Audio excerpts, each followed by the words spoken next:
Well, if God does not exist, then what makes what Hitler did to the Jews any worse than what that raccoon did to the chickens?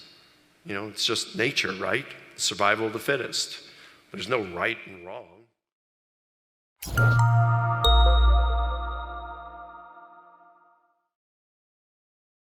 Mike, I love your ABC method of dealing with emotional doubt, and I think it's super applicable, especially for most of the first world problems that most of us probably experience. But it's hard to get away from the fact that there are many problems which you just can't put a positive spin on. You think of the killing fields like you mentioned, or the Holocaust.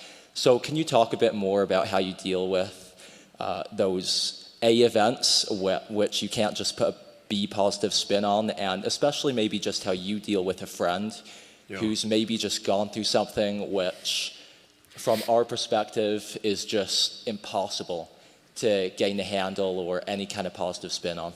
Yeah. Thanks. Well, I mean, we can just say that life does suck at times, doesn't it?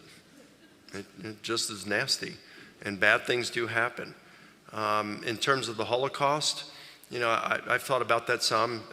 On my 50th birthday, I was over in Germany, and my wife and we were over there with Mark and Heidi Mittelberg and their son and daughter, and spending some time, and they said, "What do you want to do for your birthday?"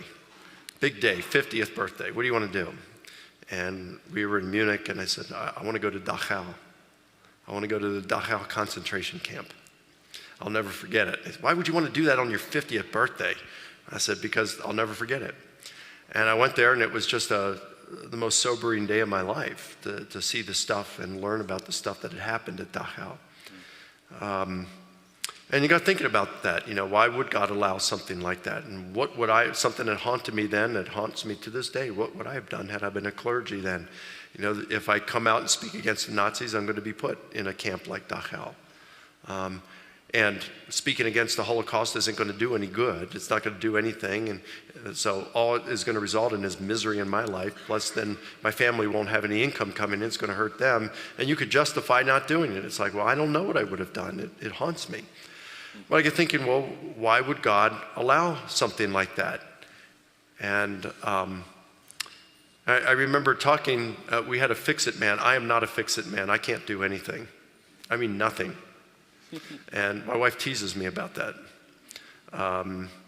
So we got back from Germany, and we had a fix-it man come over immediately to fix some stuff, and he was a Jewish guy, and he said, "So what do you think about the evil that happened over there? Doesn't that disprove God's existence?"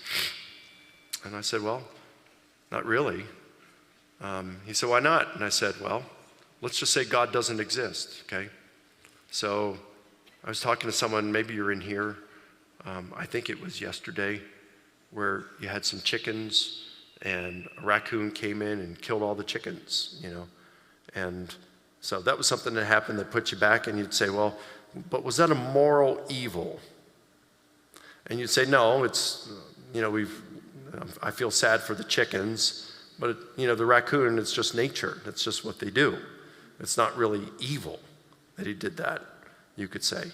Well, if God does not exist, then what makes what Hitler did to the Jews any worse than what that raccoon did to the chickens? It's just nature, right?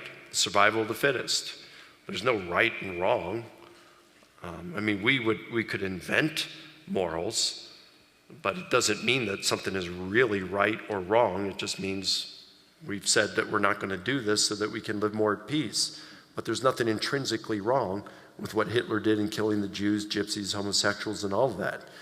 We'd have to say. Nothing intrinsically wrong with that in a godless reality.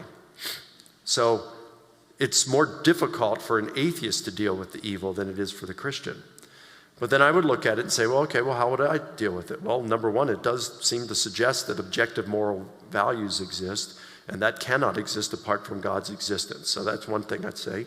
Another thing I'd say is, we don't know the plans of God, but we could say this. That was the cusp of the nuclear age. And what if there was a despot like Hitler, and this genocide that was taking place had happened hundreds of years, or even just 100, or even 50 years before? It would have taken place, and there's nothing anyone could have done about it, and it would have continued. and, we would have remembered it. There's not much else we could do. What happens, though, is it was on the cusp of the nuclear age, and we were able to defeat Hitler. What if Hitler had those bombs before us? And we might all be living under a Nazi regime today. Things might be really different.